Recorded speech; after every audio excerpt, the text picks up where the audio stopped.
সুপ্রিয় দর্শক, বাংলাদেশ টেলিভিশনের নিয়মিত আয়োজন ফ্যাসিবাদের দিনলিপি অনুষ্ঠানে আপনাদের সবাইকে স্বাগত জানাচ্ছি। আপনাদের সঙ্গে আছি আমি সাইদ খান। আলোচনার জন্য আমার সঙ্গে আছেন দুজন অতিথি। আমার ডান দিকে আছেন সাংস্কৃতিক ব্যক্তিত্ব ও ঢাকা বিশ্ববিদ্যালয়ের সাবেক সিনেট সদস্য মোহাম্মদ লিয়াকত আলী। বাম দিকে আছেন সাইফুল ইসলাম, তিনি বাংলাদেশ জাতীয় ছাত্র সমাজের আহ্বায়ক। ফ্যাসিবাদী শাসন ব্যবস্থার মূল মন্ত্র জনগণের জন্য রাষ্ট্র নয়, বরং রাষ্ট্রের প্রয়োজনে জনগণের যথেচ্ছা ব্যবহার। এখানে শাসক তার ক্ষমতা দীর্ঘস্থায়ী করতে জনগণের উপরে চাপিয়ে দেয় নিজস্ব মতবাদ, কারণে অকারণে করে বল প্রয়োগ। এভাবেই চলে দিন গড়িয়ে বছর কিংবা বছর পেরিয়ে যুগ। জার্মানির হিটলার, ইতালির মুসোলিনি, জাপানের হিদেকি তোজো, স্পেনের ফ্রান্সিসকো ফ্রাঙ্কো এবং বাংলাদেশের মুজিব ও হাসিনা ফ্যাসিস্টের প্রকৃষ্ট উদাহরণ, যারা ক্ষমতা দীর্ঘস্থায়ী করতে চালিয়েছিলেন নিষ্ঠুরতা, রক্ত ঝরিয়েছেন শত সহস্র মানুষের, যদিও তাদের পরিণতি হয়েছে ভয়াবহ। গবেষণাধর্মী অনুষ্ঠানের মাধ্যমে আমাদের আলোচনায় তুলে ধরবার চেষ্টা করব সেই সব কিছু, বিশ্লেষণ করবার চেষ্টা করব বৈশ্বিক প্রেক্ষাপটে পতিত হাসিনার ফ্যাসিবাদী আমল। দর্শক, আজ 2 অক্টোবর 2025। 2009 সাল থেকে 2024 সালের জুলাই মাস পর্যন্ত শুধুমাত্র এই দিনটিতে কী কী ঘটেছিল, অতিথিদের সঙ্গে আলোচনার আগে বিভিন্ন গণমাধ্যম থেকে সংগৃহীত কিছু সংবাদের শিরোনাম দেখে আসি। 2009 দখলবাজির নির্মম শিকার তুরাগ নদী। 2011 ভুয়া প্রশ্নপত্র বিক্রি যেভাবে চুক্তি হয়েছিল। 2012 ঋণ জালিয়াতির ঘটনায় আরো 36 ব্যাংক জড়িত। 2013 সালাউদ্দিন কাদের ন্যায় বিচার পাননি, কাল সারা দেশে বিক্ষোভ। 2014 লক্ষ্মীপুরে ছাত্রলীগের 2 গ্রুপের সংঘর্ষ, আহত 10। 2015 এমপির ছোড়া গুলিতে শিশু আহত। 2016 দেশকে বিরোধী দল শূন্য করতে ক্ষমতাসীনরা হত্যাকাণ্ড চালাচ্ছে। 2018 গায়েবী মামলা এবার ফখরুলের বিরুদ্ধে। 2019 অপকর্মে জড়িত নেতাদের শায়েস্তা করবে আওয়ামী লীগ। 2021 পুঠিয়ায় যুবলীগ নেতার বিরুদ্ধে পর্নোগ্রাফির মামলা। 2022 ভুলে ভরা জাতীয় পরিচয়পত্র। 2023 খেলাপি ঋণ 1.5 লাখ কোটি টাকা ছাড়ালো। শিরোনামগুলো দেখলাম, এবার এসব বিষয়ে উপরে আলোচনা করব, অতিথিদের মুখ থেকে বিশ্লেষণ শুনবো। শুরুতেই যাচ্ছে লিয়াকত আলী, আপনার কাছ থেকে জানতে চাচ্ছি 2009 সালের একটি খবর, দখলবাজির নির্মম শিকার তুরাগ নদী। এটি একটি জাতীয় দৈনিকের প্রধান শিরোনাম ছিল। এটি কি প্রমাণ করে তখনই ওই সময় যারা শাসক ছিলেন, যারা রাষ্ট্র ক্ষমতায় এসেছিলেন, তাদের কাছে প্রাণ, প্রকৃতি বা পরিবেশ এগুলোর কোনো মূল্য ছিল না? তাদের কাছে কি নিজেদের সম্পদ বাড়ানো বা নিজেদের আখের গোছানোই মুখ্য হয়ে উঠেছিল কিনা? আসলে ওদের কি শাসক বলবেন নাকি লুটেরা বলবেন? ওই সময় যে সরকার ছিল সে তো কোনোভাবেই তাকে শাসক বলা যায় না। একটা দেশ লুটপাট করতে যার দরকার, মনে হয় যেন বিদেশ থেকে একটা লোক আসছে, সেই বাংলাদেশের সমস্তগুলো লুটপাট করে নিয়ে যাবে, এর একটা মনোবৃত্তি নিয়েই সেই শাসকটা ছিল। এই সরকার, সেই সরকার যেটা এই ফ্যাসিস্ট সরকার বলি এখন, যেটা আখ্যায়িত হয়েছে সারা বাংলাদেশ এবং পৃথিবীতে, এই সরকারের একটা মজ্জাগত অভ্যাস ছিল। এবং এটা লুটপাট, এই যে দখল যেটা বলেন, এই যে তুরাগ নদী দখল করছে, শীতললক্ষা, ব্রহ্মপুত্র, এই যে নদীর পাড় তারা দখল করছে। এই দখল করে তারা কী করছে? তাদের দলীয় লোকদের সাথে স্বার্থ উদ্ধার করছে। আপনি জেনে অবাক হবেন যে তুরাগ নদী যে এই পার থেকে ওই পার, এটার প্রথম ছিল 400 ফিট, কিন্তু পরবর্তীতে এই সরকার আসার পর এটা 200 ফিট। তো এই 200 যে জায়গাটা, এই জায়গাটা কোথায় গেল? যখন এটা মাপা হইল নদীর এই পার ওই পার, তখন দেখা গেল যে যারা সরকারি আমলা, যারা এই প্রশাসনে বসে, তারাও এটার সাথে জড়িত। তো এটা তো পরিবেশগত সমস্যা দেখা দিবেই, এটা তো স্বাভাবিক কথা। আপনি একটা নদীকে যদি বন্ধ করে দেন, একটা নদীর চলাচলকে প্রাকৃতিকভাবে যে নদীটা চলবে সেটার যাত্রা পথ যদি আপনার ব্লক করেন, জায়গা দিয়ে, দোকানপাট দিয়ে, ঘর বাড়ি তুলে এগুলি ভাড়া দিতেছেন, ওয়ার্ড কমিশনাররা, তখনকার ওয়ার্ড কমিশনাররা তারা এগুলি ভাড়া দিয়ে খাচ্ছে, সরকার কিছু বলে না, কারণ সরকারই তো এটার সাথে জড়িত, আমলা জড়িত। এখানে যারা এই প্রশাসন যারা দেখবে, দখল করে তো এটি মানে আমাদের প্রচলিত যে পদ্ধতি, দেশীয় যে সিস্টেম, সেটি হচ্ছে যে জায়গা জমি তো দখল করলেই তো হবে না, তার বৈধ কাগজপত্রও তো থাকতে হবে। তো তারা এই কাগজপত্রগুলো কিভাবে? এটা তো কাগজপত্র ছিল না, এবং উচ্চ আদালত থেকে কিন্তু একটা সেই সময় পরিবেশ আন্দোলনকারীরা তারা কিন্তু এটা প্রতিবাদ জানাইছিল যে এটা তাড়াতাড়ি পরিবেশগতভাবে যে এই নদী যে দখল হয়ে যাচ্ছে, আপনাদের লোকরা যে দখল করতেছে, এটার জন্য উচ্চ আদালতে একটা রায় দেওয়া হয়েছিল। সে রায় বলা হয়েছিল যে নদীগুলি তার স্বাভাবিক যে জায়গাটা ছিল সেই জায়গায় তাদের খুঁটি দেওয়ার জন্য, খুঁটি দিয়ে। এটা তো নদী শিকস্তি, নদী পয়স্তি আইন আছে। হ্যাঁ হ্যাঁ হ্যাঁ, তো সেই আইন অনুযায়ী তো নদীর, এইটাই তো বলছে, আইন অনুযায়ী তো নদী নদীর মতো চলবে, তার জায়গা দখল করা যাবে না, তাই না? কিন্তু যখন সে ব্যাখ্যা তো আছে, হ্যাঁ, যে এই জন্য তো নদী তো সেই সময় একটা সিএস রেকর্ড বলেন, বলেন রেকর্ডও যদি নদীর জায়গা আছে না, আপনার বাড়ি যখন একটা আপনি মাপবেন তখন আমরা সিএস, এসএ, আরএস শব্দটা আসে না, তো সিএস এর সময় নদীর যে ইয়াটা ছিল ব্রিটিশ আমলে, তো সেই সিএস রেকর্ড অনুযায়ী নদীটা নাই, আস্তে আস্তে আস্তে দখল করতে করতে করতে করতে নদী ছোট হয়ে আসছে। তো এটা কারা করলো? ওই সরকারের সময় যারা, আইন ছিল না, যেহেতু দেশে আইন নেই, কেউ কাঠটা মাইরা খেতেছে, কোনো সমস্যা নেই, কারণ আপনাকে তো আইনের মুখোমুখি হতে হচ্ছে না, যার ফলেই তারা সেখানে নদীর তীরে তারা দখল নিছে, দখল নিয়ে তারা ঘর বাড়ি বানায়, কেউ দোকান করে, কেউ বালুঘাট করছে, কেউ লঞ্চ ঘাট করছে, এইভাবে সেখান থেকে একটা তারা নিয়ে টাকা পয়সা ইনকাম করতেছে, হরিলুট অবস্থা। তখন কি মানুষের বলার কোনো ছিল, সে ছিল, তারা কি মুখ খুলতে পারতো? তাই না? তো সরকার যদি হইতো, আপনি যেটা বললেন শাসকের কাজ কি? একটা দেশকে সুন্দরভাবে নিয়ন্ত্রণ করা, জনগণের গণতান্ত্রিক অধিকার, শাসনও করতে পারে, শাসনও করতে পারে, কিন্তু শোষণটা তো আর শাসক হইল না। না, শাসক চাইলে শাসনও করতে পারে, শোষণও করতে, কিন্তু সে শাসক করে না, সে শোষণ করছে। এখানে এই শোষণের জন্যই তো আজকে এই যে 5ই আগস্টের যে অভ্যুত্থানটা কেন হইল, মানুষের এই যে ক্ষোভ, এই যে মানুষের মনে যে এত ক্ষোভ, এত কষ্ট, এত দুর্নীতি দেশে, যে তারা মুখ খুলতে পারছে না, তার কিছু করতে পারছে, সে বৈষম্য বিরোধী ছাত্র আন্দোলনের বা কোটা আন্দোলন থেকে রূপ নিল। আর এর আগের যে 16 বছর 18 বছর অন্যান্য দল, বিএনপি সহ বড় বড় দল রাজপথ তারা দখল করে ছিল, ওই সময় তো আগুনটা লাগলো। এবং তখন কিন্তু জনগণ শুধু যে কোটা বিরোধী বা ওই যে কোটা আন্দোলনের করছে তা না, এটা আগের ক্ষোভ ছিল, ওই ক্ষোভটাই বহিঃপ্রকাশ করছে, সবগুলো ক্ষোভ ওই সুযোগে জনগণ নামাই করছে। ওই সময় দেখবেন যে শুধু যে বিএনপি বা শুধু যে অন্য অন্য দল ছিল এটা তা না, যারা রাজনীতি নাও করতো, ঘরের মানুষ, ঘরের ছেলে মেয়ে নেমে গেছে।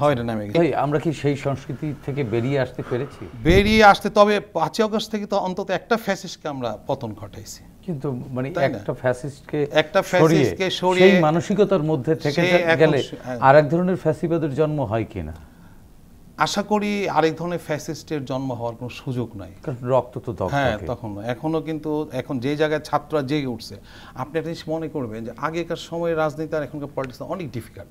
এখন ধরেন প্রত্যেক ঘরে ঘরে কি শিক্ষিত ছেলেমেয়েরা চলে আসছে।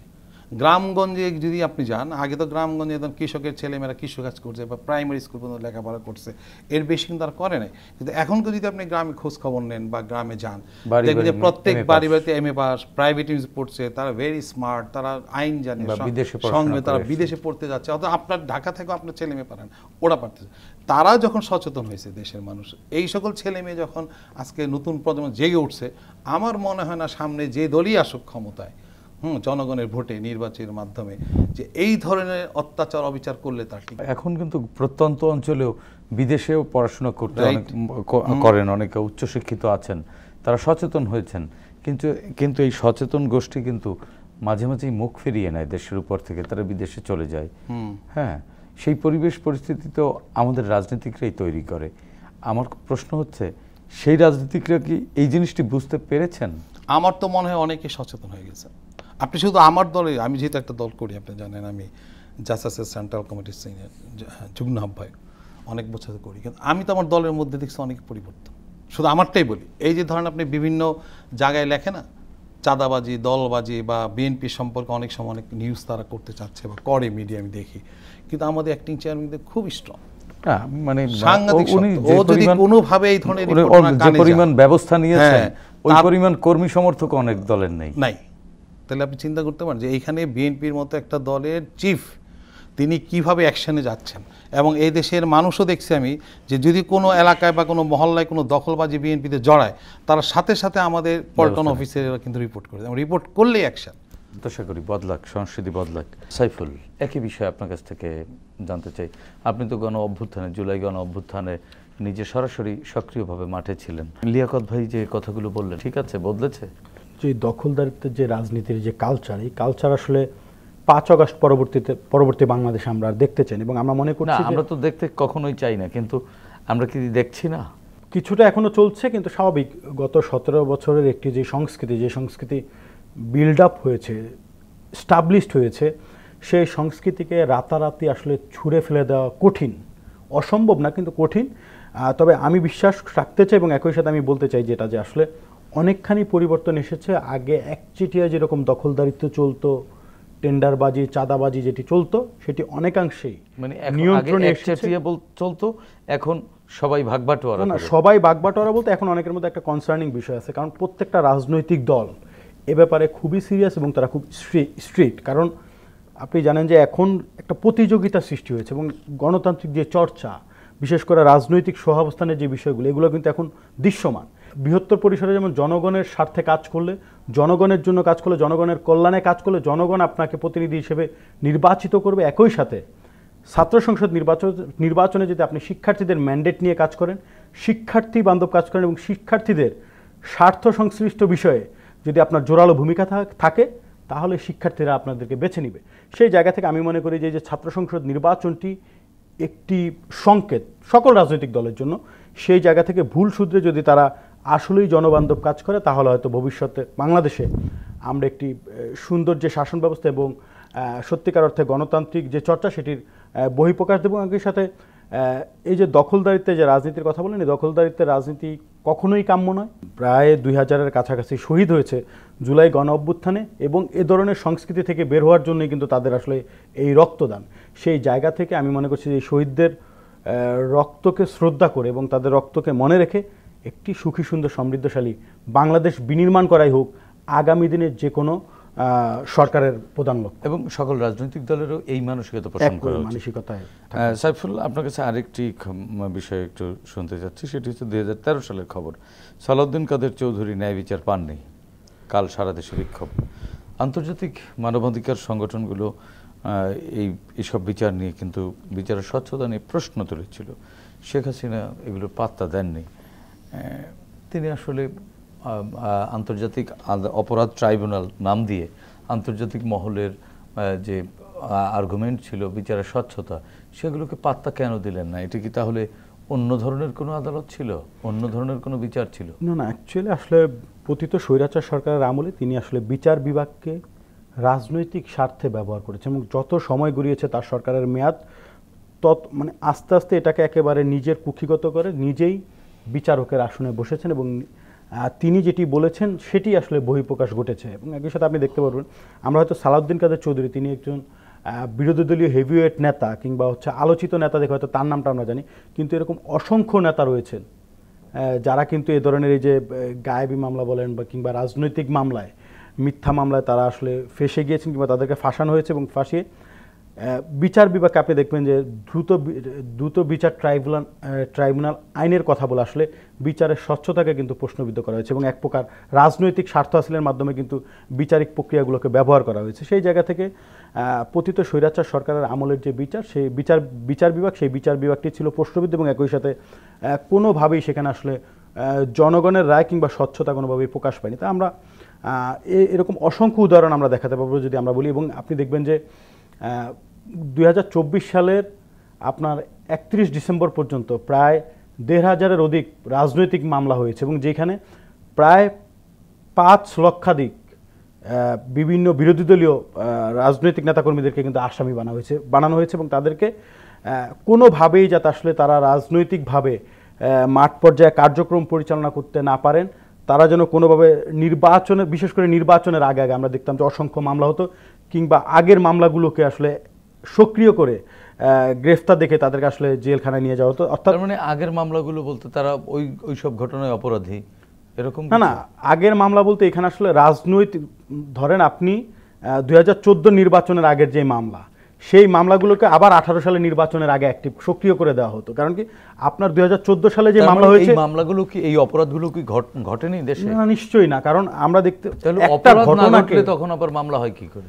আপনার অপরাধকে সাজানো হতো, মানে একটা প্রক্রিয়ার মাধ্যমে, যে একটা ঘটনাকে একটা নাটকীয় মঞ্চের মতো করে আপনার হচ্ছে একটা ঘটনাকে সাজানো হতো এবং এই নাটক মঞ্চস্থ করে বিশেষ করে মিডিয়ার সামনে উপস্থাপন করা হতো। যেমন আপনারা একজনকে হয়তো বাসা থেকে ধরে নিয়ে গেছে, তাকে দেখানো হতো যে কোনো একটা জায়গায় গোপন তৎপরতার মাধ্যমে কিংবা সন্ত্রাসী কার্যক্রমের সেখান থেকে, মানে এই যে গ্রেফতার দেখানো কিংবা আটক দেখানো, মানে একটা নাটককে তারা নিজেরাই মঞ্চস্থ একটা স্ক্রিপ্ট রেডি করা হতো, ওই স্ক্রিপ্ট অনুযায়ী একটা ড্রামা সাজাতো এবং এটার বাস্তবিক প্রক্রিয়ার মাধ্যমে তাদেরকে গ্রেফতার দেখিয়ে কিংবা অনেকে নিরস্ত্র থাকলে তাদের হাতে অস্ত্র দেখিয়ে যে এই যে দেশীয় অস্ত্রশস্ত্র সহ মানে এরকম নানানভাবে আসলে নাটকীয়তার মাধ্যমে একটা ঘটনা সাজানো হতো এবং সেই ঘটনার প্রেক্ষিতেই মূলত মামলাটি করা হতো এবং ওই মামলার মাধ্যমে আসলে আবার রাজনৈতিক বছরের পর বছর তাদেরকে হয়রানি করা হতো এবং কোর্টের বারান্দায় বারান্দায় তাদেরকে ব্যস্ত রাখা হতো। বিগত রিজিমে যত রাজনৈতিক মামলা হয়েছে এগুলোর সত্যতা নেই, তো বেশিরভাগ মামলারই সত্যতা নিয়ে প্রশ্ন রয়েছে এবং সেটি স্বচ্ছতা নিয়েও প্রশ্ন রয়েছে, একই সাথে সেটি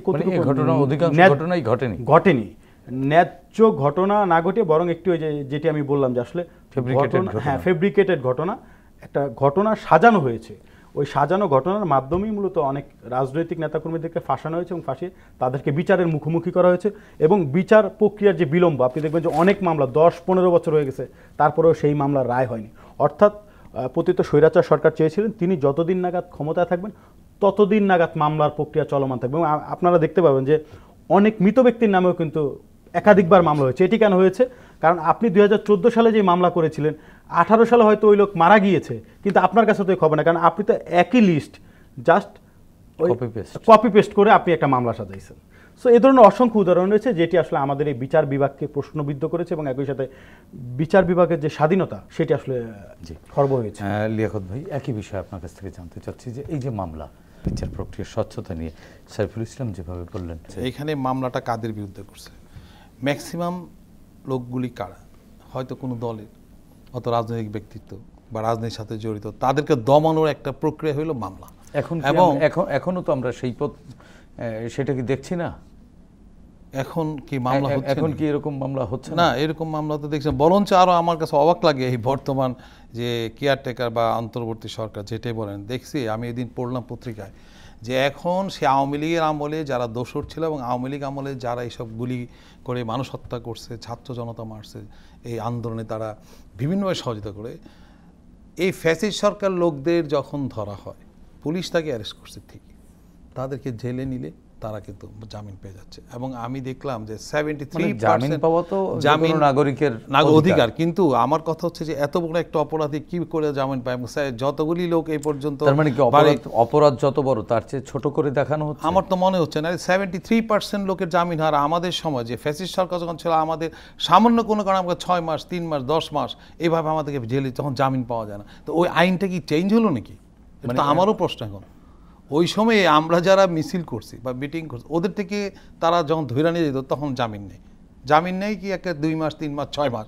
আর এখন এত বড় বড় ঘটনার তারা ঘটাইছে, মানে যেসব মানে নৃশংস ঘটনা বলা চলে, সেই সকল মামলার লোকদেরকে যখন নেওয়া হচ্ছে কোর্টে, দেখা যায় 73, পত্রিকায় দেখলাম যে এর মধ্যে 73% লোক জামিন পেয়ে গেছে। তাহলে নিশ্চয়ই আমার কোথাও মনে হচ্ছে কোথাও কি কোনো ঘাপটি মারে কেউ আছে কিনা, বা এই ধরনের কোনো কাজ আবার শুরু হচ্ছে কিনা, জনগণকে ওয়াশ করতে স্ট্রং ছিল। হ্যাঁ, ওই সময় স্ক্রিপ্টগুলো, হ্যাঁ ওই সময় তারা যেভাবে গাইবি আমরা সাজাইছে, এখন তারা কি মামলা দিচ্ছে?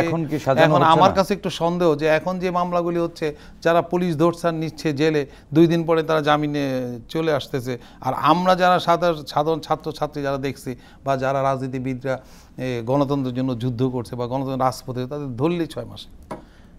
তাহলে এই মামলার ওই মামলার মধ্যে আমি তো নিজেও অবাক হয়ে যাচ্ছি যে এইভাবে কিভাবে জামিন যায়। তাহলে কি এইখানেও কোনো ঝামেলা হচ্ছে? আপনি যে প্রশ্নটা করলেন, আপনি কি চাচ্ছেন যে যাকেই ধরবে সবাই? না, যাকে ধরবে তাদের ওজন বুঝে তো অবশ্যই তাকে সেভাবে রাখতে হবে। অপরাধের মাত্রা বুঝতে হবে, কারণ এই যে দেশ একদিন বিদ্রোহ করলো, ফ্যাসিস্ট সরকারের বিরুদ্ধে। যাদের মন্ত্রী ভাগলো, এমপি ভাগলো, মসজিদের ইমাম ভাগলো, বিচারপতি ভাগলো, তখন যে ফ্যাসিস্ট প্রধানমন্ত্রী যেটা ফ্যাসিস্ট, সে তাদেরকে রেখে সে হেলিকপ্টারে ভাগলো।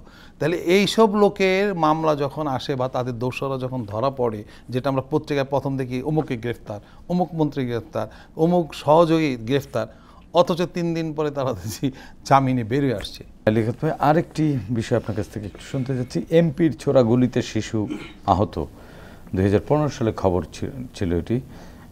একজন সংসদ সদস্যের কাছে একটি শিশুই নিরাপদ না, তাহলে ওই এলাকার জনগণ কতটুকু নিরাপদ? প্রশ্ন আমার আপনার কাছে আছে।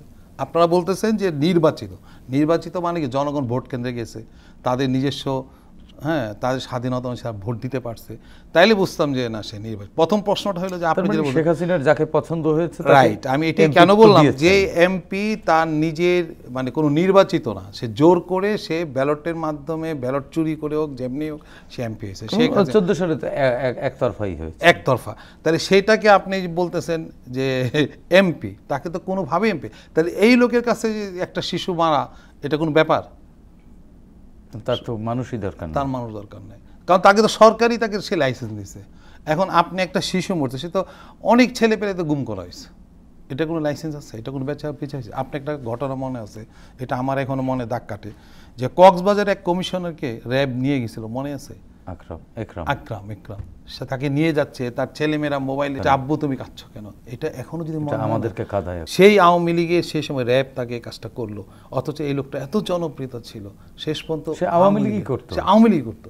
তার মানে ব্যক্তি স্বার্থের জন্য ব্যক্তি, ওই যে বললেন না এর আগে, লুটপাট, কে কারটা মেরে খাবে, কার মানে কে বিত্তশালী হবে, কার প্রভাব কমাইতে হবে, কারণ আপনি প্রভাব না থাকলে এলাকায় লুটপাট করতে পারবেন না। সে একরামকে তাদের লোককে তারা মেরে ফেলছে। আপনার কি মনে আছে বিশ্বজিতের কথা?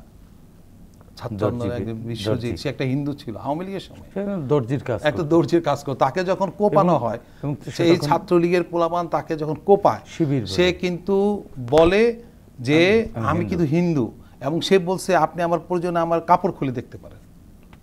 এই কথাটার প্রতি তাকেও তাকে রক্ষা করেনি। আপনি আবরারের কথা বলেন, কিভাবে মানে তাদের কোনো আইন বলতে কোনো কথা ছিল? আপনি 72 সাল থেকে 75 সালে যান, এই ঘটনাগুলিতে আপনি সেই পুনরাবৃত্তি হচ্ছে। তারা যেমন আগে যেমন মানুষকে মারত রক্ষী বাহিনীর মাধ্যমে, লাল বাহিনীর মাধ্যমে, মানুষ হত্যা করছে না, 30,000 লোক তারা মেরে ফেলছে না, সিরাজ শিকদারের প্রকৌশল সিরাজ শিকদার কমরেড, তাকে মেরে ফেলছে না।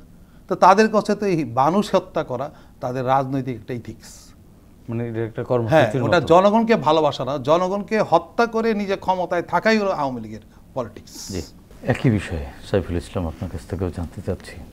আওয়ামী লীগের রাজনীতির আসলে একটা কালচার হচ্ছে, তারা প্রতিশোধের রাজনীতিতে বিশ্বাস করে না প্রতিহিংসা? কোনটা? প্রতিহিংসা, প্রতিশোধ, দুইটা জিনিস। মানে প্রতিশোধ নিতে হলে তো আগে এক ধরনের অপরাধ থাকতে হয়। হ্যাঁ, আরেকটা তারা কি প্রতিশোধ না প্রতিহিংসা, কোনটার? প্রতিহিংসা পরায়ণ হয়ে, ধরেন আপনি আপনার স্বাভাবিক একটা কাজ করলেন যেটা হয়তো আওয়ামী লীগের বিপক্ষে গেছে, ওইটাকেই তারা আসলে ওই জিনিসটাকে ক্যাশ করে ওইটার প্রতিশোধ নেওয়ার জন্য বসে থাকে। আপনি দেখবেন এই যে আপনি কিছুক্ষণ আগে সালাউদ্দিন কাদের চৌধুরীর কথা বললেন, এগুলো কিন্তু তারই একটি বহিঃপ্রকাশ। এবং মানে এই সরকারের আমলে যে বিষয়গুলো ছিল, আসলে দেখেন এই যে বিচার বিভাগ থেকে শুরু করে নানান জায়গায়, এবং আপনি একজন এমপির কথা বলেন, আমি আমার এলাকার এক এমপির কথা বলি, তিনি আমার এলাকায় একটা মেয়ে আছে, ও আমার জুনিয়র ছোট বোন, তো সে ঢাকায় আসবে, এইচএসসি পরীক্ষার পরে ঢাকায় ভর্তি হবে, তো তাকে মেডিকেলে চান্স পাওয়ানোর কথা বলে কুপ্রস্তাব দেওয়া হয়েছিল যে তোমাকে আমি মেডিকেলে ভর্তি করায় দিব, প্লাস হচ্ছে তোমার ভরণ পোষণ সব কিছু আমি দেখব। মানে এই যে এইভাবে একজন যে একটা এলাকার জনপ্রতিনিধি, সে যখন এ ধরনের প্রস্তাব কাউকে দিতে পারে, তো তার কাছ থেকে অ্যাকচুয়ালি ওই এলাকার মানুষ কী আশা করবে? তার চারিত্রিক জায়গায়, নৈতিকতার জায়গায় তার যদি এতখানি অধপতন হয়ে থাকে, সেটি আসলে আমাদেরকে ভাবায়। তো স্বাভাবিকভাবে ওই এলাকার উন্নয়ন কিভাবে ঘটবে এবং ওই এলাকার মানুষ আসলে কার কাছে নিরাপত্তা হলে? আমি যদি আল্লাহ না করুক আমার বোন যদি কালকে ধর্ষিত হয়, আমি ওই এলাকার ওই জনপ্রতিনিধির কাছে তো বিচার চাইতে যাব। তো if he is involving in such a way, বিচারটা করবে কে? এই যে একজন ভিকটিম তার কাছে যাবে, ভিকটিম তো মানে ডাবল নিপীড়নের শিকার হবে তার কাছে। সো এইরকম একটা সিনারিও, মানে আমি একটা এক্সাম্পল দিলাম, জাস্ট এরকম অসংখ্য এক্সাম্পল আছে। আমরা ইয়াবাবদির কথা বলি, যেমন পতিত স্বৈরাচার সরকার সবসময় যেমন এই মাদক দ্রব্য নিয়ন্ত্রণ বন্ধে অনেক কিছু করছে, কিন্তু তাদের একজন এমপি সে ইয়াবাবদি নামে পরিচিত, মানে একটা নেশাদ্রব্যে যার বিশেষণ লেগে আছে যার নামের সাথে। আপনি বুঝতে পারতেছেন কোথায় চলে গেছি আমরা। সে একজন জনপ্রতিনিধি, সে তাহলে সে কি পরিবর্তনটা করবে? এবং এত বড় অধঃপতনের পর ওই এমপিকে কিভাবে তারা রাখে? তাকে দলীয় পদ থেকে কেন সরায় নেয়? কিছু মিনিমাম ইথিক্স তো থাকে। মানুষ দলীয় স্বার্থে, রাজনৈতিক স্বার্থে, ব্যক্তি স্বার্থে অনেক কিছু করে, কিন্তু যখন এই দৃশ্যমান অপরাধগুলো, দৃশ্যমান এই বিষয়গুলো যখন চলে আসে এমন একটা পর্যায়ে, সেইখান থেকে যদি আপনি পরিত্রাণ না করেন, নিজেরা না শোধরান, তাহলেই আসলে এই ধরনের অধঃপতন হয়, যেটা জুলাই আগস্টে হয়েছে। এখন কি অধঃপতন বন্ধ হয়েছে? না, এখনো আমরা সত্যি কথা বলি, যেমন 5 আগস্টের আগে যে মামলাগুলো হইতো রাজনৈতিক উদ্দেশ্য প্রণোদিত মামলা হইতো এবং রাজনৈতিকভাবে ফাঁসানোর জন্য মামলা হতো। এখন যেটা হয়, মামলা বাণিজ্য হয়। আপনার সাথে আমার ব্যক্তিগত কোনো দ্বন্দ্ব আছে, সমস্যা আছে, জমি জমা সংক্রান্ত বা অন্য কোনো সংক্রান্ত, আমি আপনাকে রাজনৈতিক মামলায় আসামি ঢুকায় দিলাম, কিংবা আমি আপনার কাছ থেকে কোনোভাবে বেনিফিটেড হওয়ার জন্য, যে ওর কাছে টাকা আছে, ওর সাথে আওয়ামী লীগের 2-4 জন বা কারো ছবি আছে, সে কিন্তু আওয়ামী লীগের কোনো পদ পদবিতে নাই, কিন্তু মানে যে কোনো একটা অনুষ্ঠানে বা যে কোনো একটা প্রেক্ষাপটে আপনি একটা ছবি তুলতেই পারেন। ধরেন আমার এলাকার যে জনপ্রতিনিধি, তার কাছে তো আমি একজন নাগরিক হিসেবে যে কোনো সেবার জন্য যেতে পারি এবং সেখানে আমার একটা ছবি থাকতেই পারে। যে এই বিষয়গুলোকে কেন্দ্র করে যে মামলা বাণিজ্য, এগুলো আমাদেরকে অবাক করে। জুলাই গণ অভ্যুত্থানে সত্যি কথা বলতে আমরা তো রাজপথে ছিলাম ভাই, তখন তো আমারও জীবন যেতে পারতো, তো আমরা তো ওই বিষয়গুলোকে মেনে নিয়েই রাজপথে ছিলাম, বুলেটের সামনে দাঁড়াইছিলাম। তো যখন এই বিষয়গুলো দেখি তখন আমরা অবাক হই যে মানুষ নিজস্ব স্বার্থ হাসিলের জন্য মানে এত নিচে নামতে পারে, তাহলে আমরা কেন এই লড়াই সংগ্রাম করলাম, কি পরিবর্তনের আশায় করলাম? এখনো যদি এ ধরনের মামলা বাণিজ্য হয়, মিথ্যা মামলা, অনেকের উদ্দেশ্য প্রণোদিতভাবে গায়েবী মামলা এখন বাণিজ্যে চলে গেছে। এক্স্যাক্টলি, গায়েবী মামলা বলতে তো কোনো শব্দ নেই, মিথ্যা মামলা। গায়েবী মামলা তো আমরা বলি আর কি, আমরা নিজের একটা মানে মিথ্যা মামলা এখন মামলা বাণিজ্যে রূপ নিয়েছে। এখান থেকে বেরোতে না পারলে আমরা আসলে সবার জন্য বাংলাদেশ বানাতে পারবো না, ব্যর্থ হব। না না, সত্যি কথা। কারণ আপনি দেখেন, সত্যি কথা বলতে 52 পরবর্তী সময় থেকে, ধরেন আমার এক বড় ভাইয়ের সাথে কথা হয়েছিল, he is around 84 right now. তো ওনার কাছে আমি জিজ্ঞেস করছিলাম যে এই যে জুলাই গণঅভ্যুত্থান হইল, তারপরে অ্যাকচুয়ালি 1 বছর পরে এসে আমরা দেখলাম যে আসলে পরিবর্তনটা আমরা যেভাবে প্রত্যাশা করেছিলাম এবং প্রথম দিকে আমরা যেভাবে ভেবেছিলাম তার অনেকখানি হয় নাই।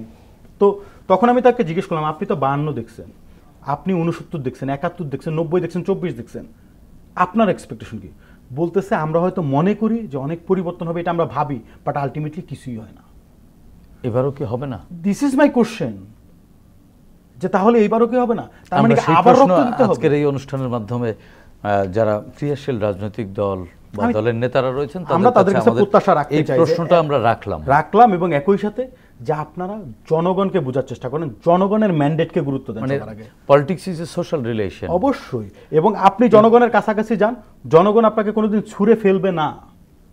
কাজ করতে থাকেন, অন্ততপক্ষে একবার নিজেদেরকে প্রুফ করেন যে আমরা জনগণের জন্যই করতে চাই, দলীয় স্বার্থটাকে দূরে রাখেন, এরপরে দেখেন জনগণ কি করে। আগে একবার জনগণের উপরে রিলাই করেন, শুধুমাত্র দলের উপরে না, জনগণের উপরে রিলাই করেন। জি, লিয়াকত ভাই কিছু একটা বলতে চাচ্ছিলেন। এই ফ্যাসিস্ট সরকার আপনি হয়তো খেয়াল করছেন কিনা জানি না, আমি জানি যে আমাদের এলাকায় তখন যে আওয়ামী লীগ, ছাত্রলীগ যারা ছিল, 71 সালে যেমন রাজাকারদেরতে বলা হইতো যে এখানে কারা কারা মুক্তিযোদ্ধা বা কোন ভাষায় মুক্তিযোদ্ধার ওদের নাম লিস্ট করতে হইতো এবং তাদেরকে নিয়ে পরে মেরে ফেলা হইতো। ঠিক এই শেখ হাসিনা তার শেষ মুহূর্তের আগে সে ছাত্রলীগের ছেলেদেরকে বলছিল যে এই মহল্লা এবং কারা কারা আওয়ামী বিরোধী তাদের তালিকা তৈরি করা, এবং সেই তালিকা কিন্তু আমার নামও ছিল। এবং সেখানে আমাদের মহল্লার অনেক লোক আসলে যারা অন্য দল করে, বিএনপি করে, যা অন্য অন্য সংগঠন করে, আওয়ামী লীগ বিরোধী এবং গণতন্ত্রের তার রাজপথে তাদের লিস্ট দ্বারা তৈরি করছিল যে এই লোক, এরা এলো আমাদের জন্য হার্মফুল, এই ফ্যাসিস্ট সরকার টিকানোর জন্য তারা হার্মফুল, ঠিক আছে, যাদের টিকতে না পারে। এবং সেই লিস্ট যদি হইতো আর 5ই আগস্টে যদি সাকসেসফুল না হইতো, তাহলে আপনি চিন্তা করতে পারেন এই দেশের মানুষকে কিভাবে তারা গণহত্যা করতো। 71 সালে যেমন নিয়ে তাদেরকে মিরপুরে বদ্ধভূমিতে ফালাইছিল, ঠিক এই ফ্যাসিস্ট সরকার আমলে যদি 5ই আগস্টে আমাদের সার্থক না হইতো, জনগণ নেমে না আসতো, আমরা যারা রাজনীতি করি এবং আওয়ামী ফ্যাসিস্টের বিরুদ্ধে যারা রাজপথ ছিলাম, তাদেরকে ঠিক এইভাবেই তাদেরকে নিয়ে হয়তো দেখবেন মিরপুর বদ্ধভূমিতে তারা ফালাই রাখতো, এই লাশের চিহ্ন হয়তো হইতো। আল্লাহর অশেষ রহমত ছিল, জনগণ ঐক্যবদ্ধ ছিল। এবং আমি চাই যে বর্তমান যে সামনে যে নির্বাচন, জনগণ এবং সব রাজনৈতিক দল একটা ঐক্যমত আসা উচিত তাহলে আবার সামনে কিন্তু আরো অনেক কিছু এবং নিশ্চয়ই আসতেই হবে, আমরা আশা আসতেই করি। হবে। আমার বাংলাদেশের প্রশ্ন। আমার যেটা আকাঙ্ক্ষা, যে আমি সব দলকে বলবো, আমার দলকেও শুনতে, যে আপনারা ঐক্যবদ্ধ হয়ে একটা গণতান্ত্রিক একটা নির্বাচন দেন এবং গণতান্ত্রিক সরকারকে দেশের ক্ষমতা দেন, তাহলে দেশ যেভাবে চলছে এতে সামনে কিন্তু ভালো কিছু আশা করা যায় না। তারপরেও আমরা আশা রাখি ভালো কিছু হবে। ধন্যবাদ লিয়াকত ভাই, ধন্যবাদ সাইফুল, আপনাদের দুজনকেই। প্রিয় দর্শক, 24-এর ছাত্র জনতার গণ অভ্যুত্থান পৃথিবীর ইতিহাসে নতুন পরিচয় পরিচিত করেছে বাংলাদেশকে। জনগণ শাসকের শোষণ নয়, চায় স্বচ্ছতা ও জবাবদিহিতামূলক রাষ্ট্র ব্যবস্থা, যার মাধ্যমে রাষ্ট্রে তাদের অধিকার নিশ্চিত হবে। প্রজা থেকে হয়ে উঠবেন নাগরিক। আসুন নতুন এই বাংলাদেশকে আমরা নাগরিক বান্ধব হিসেবে গড়ে তুলি, সাধ্যমতো ভূমিকা রাখি দেশ ও জাতি গঠনে। দর্শক, দেখা হবে আগামী পর্বে নতুন অতিথির সঙ্গে। ততক্ষণ পর্যন্ত ভালো থাকুন, সুস্থ থাকুন, বাংলাদেশ টেলিভিশনের সঙ্গেই থাকুন। খোদা হাফেজ।